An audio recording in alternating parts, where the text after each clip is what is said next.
Hi, boys and girls. Welcome to Reading with Mrs. D on September 14th.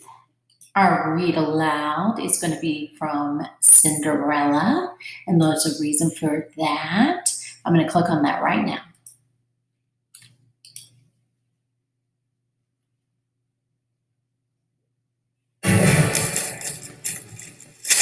I've been waiting to unbox this for a long time.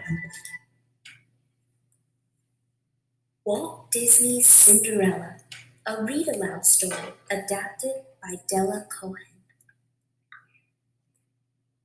Once upon a time, long ago in a faraway land, poor Cinderella lived with her mean stepfamily. They filled her days with cooking, scrubbing, washing, and chores of every kind. Cinderella's stepmother and two stepsisters, Anastasia and Drizella, never helped with her work, but Cinderella remained cheerful and kind. She made friends with all the animals she met.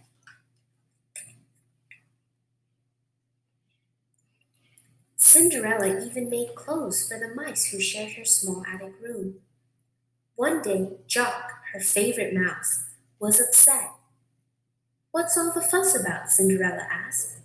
Jock led her to a new mouse that was caught in a trap. Cinderella quickly freed the frightened mouse. Then she dressed him in new clothes and found the perfect name for him, Gus.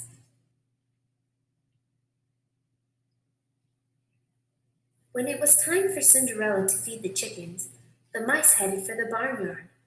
Cinderella always saved some corn for them, but today the mean old cat Lucifer blocked their way. Jock was chosen to get the cat to chase him. Then the other mice could scoot outside. The plan worked. Jock kicked the cat and angry Lucifer began chasing him. But Jock was too fast for Lucifer and made it safely into the mouse hole. While Lucifer waited for Jock to come out, the other mice scampered by him. Cinderella spent the rest of her day attending to chores. "Take that ironing," Drizella demanded. "Don't forget the mending," Anastasia added. "Pick up the laundry and get on with your chores," the stepmother ordered.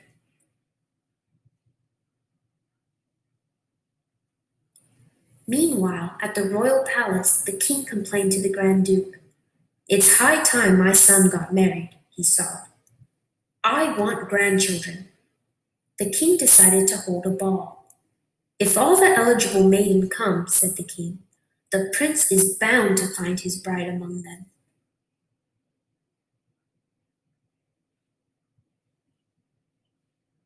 The royal ball.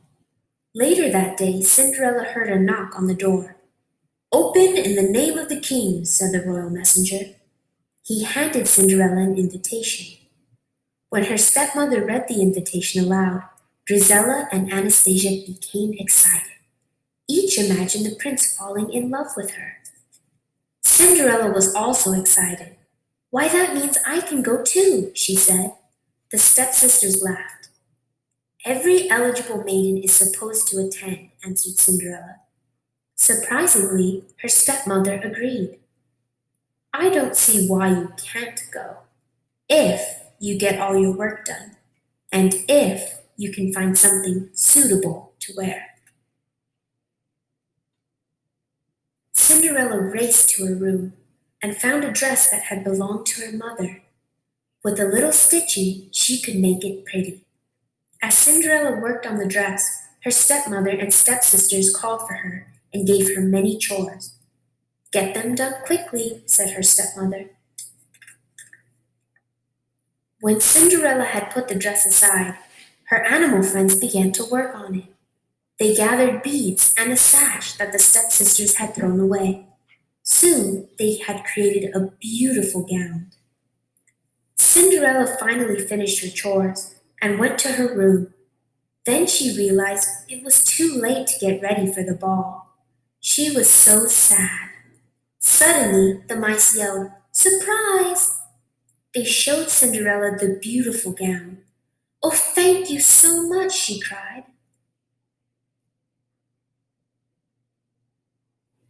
Cinderella put on the gown and hurried to join her stepfamily. But when her jealous stepsisters recognized their old sash and beads, they tore Cinderella's gown to shreds. Cinderella's friends watched sadly as she wept in the garden. "It's no use," she sobbed. "Nothing will help."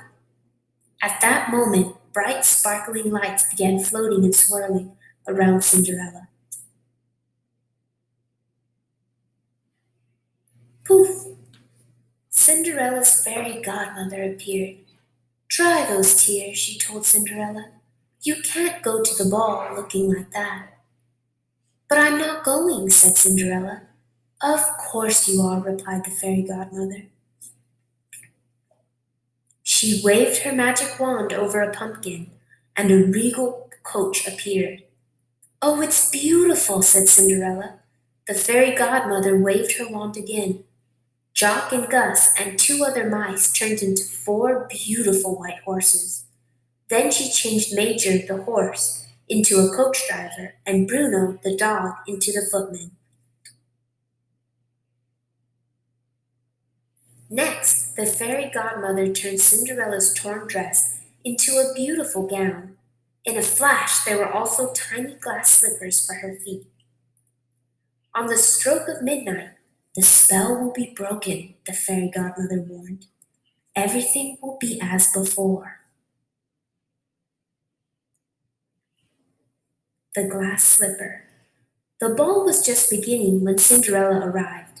She climbed the long staircase. "Oh, how happy I am," she thought. The king and the Grand Duke watched as the maidens walked forward to meet the prince. The prince was unimpressed with them all. Then he noticed Cinderella. Entranced, he walked past all of the other maidens and led Cinderella into the ballroom. They began to dance. They danced every dance until the clock began to strike midnight. Bong, bong. "I must go," Cinderella cried in panic, freeing her hand from the prince's. As she fled, she lost a glass slipper on the staircase. The clock sounded as the coach raced from the palace. It was midnight. The horses were mice again. Cinderella was in rags, but she still had one glass slipper. The next morning, the prince proclaimed that he would marry the girl who had lost her slipper at the ball. "Find her!" roared the king. The Grand Duke would check every house in the kingdom for a maiden whose foot fit the glass slipper. Cinderella was so happy. She eagerly awaited the Grand Duke's visit. No matter what Drizella and Anastasia ordered Cinderella to do, she nodded dreamily. Cinderella's stepfamily could not understand the reason for her joy. Then the wicked stepmother realized that it must have been Cinderella who was the prince's favorite at the ball. She locked Cinderella in her room.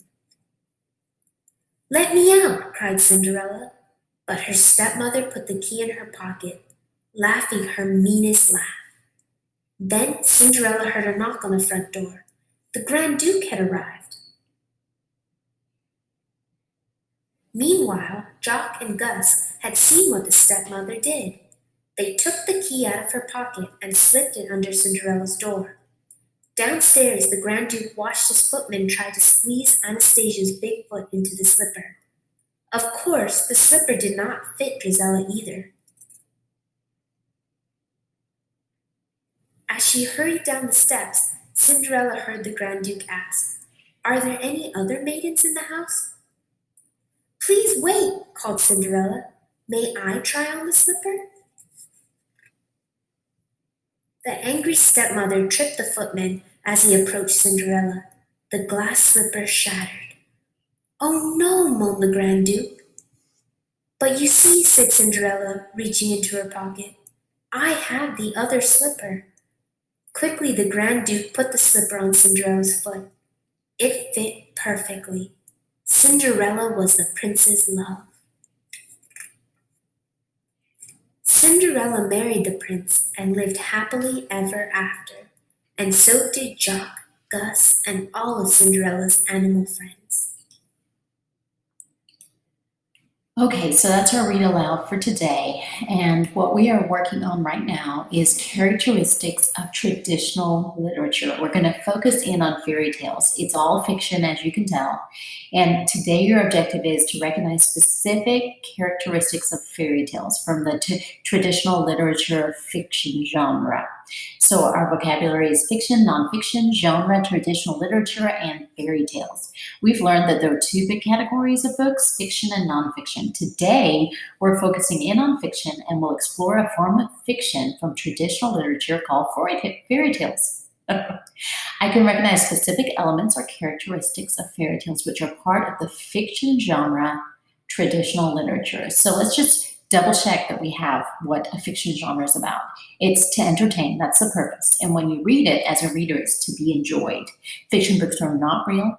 Fiction books have characters that are animals or people, and fiction books use imagination. And it's certainly true in the fiction genre of traditional literature. All right, so traditional literature, it's stories that were originally oral, meaning they were spoken out, and later they were written down. And so some of those are folk tales, fables, fairy tales, myths, and legends. Those are kind of the big types of stories within traditional literature. So we have folk tales, and those are oral stories. So again, it started with someone's just telling the story, and then it was being passed down, and then it became written down. So we're going to focus in on fairy tales. So there are two different anchor charts I have for it, but a fairy tale is a traditional story that includes extraordinary characters such as princesses, elves, evil queens, witches, and magical creatures. Has a lot of those animals in there too, and it has magical events, and usually has a happy ending.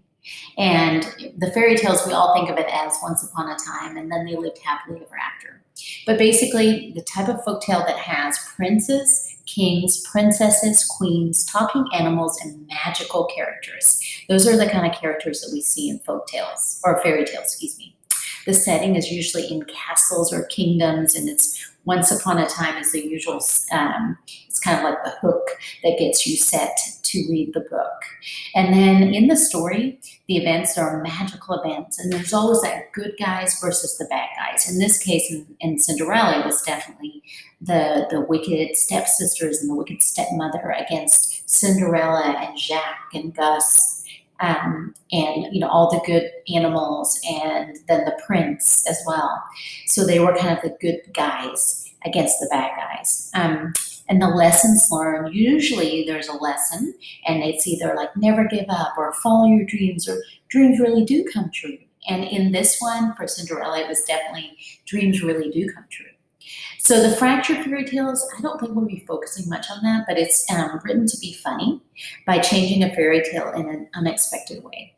So again, it's good versus evil here, magic, special powers, royalty, talking animals, a special beginning like once upon a time, and then living happily ever after.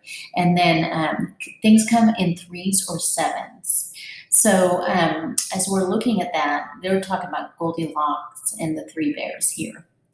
So that's an example of the threes. All right, so characteristics of traditional literature fairy tales. During independent reading today, you will focus in on characteristics of fiction within a fairy tale using one of the following sentence stems.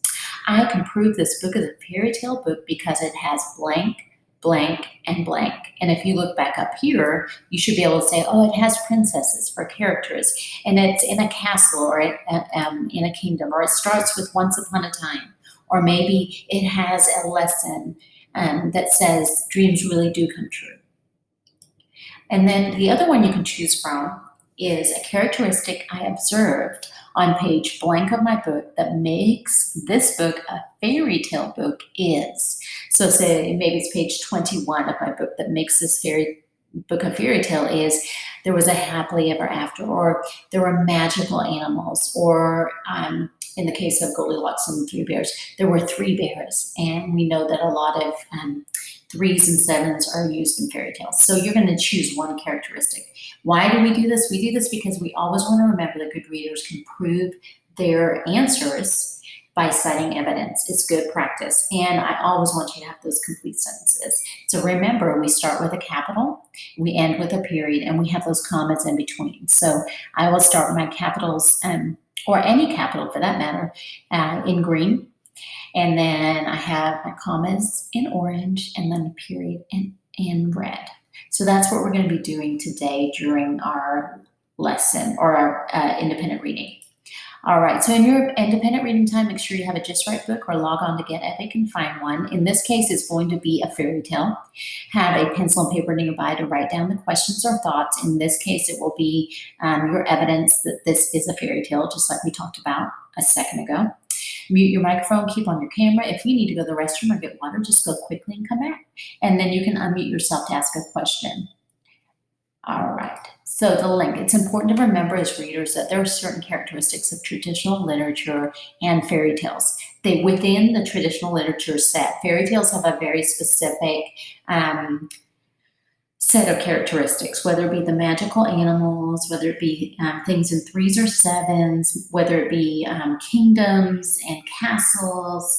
For the setting, the characters are usually royal. The message is usually dreams really do come true or never give up. There are certain specific items that are associated with fairy tales. So today you'll complete an assignment reviewing the characteristics of traditional literature and fairy tales.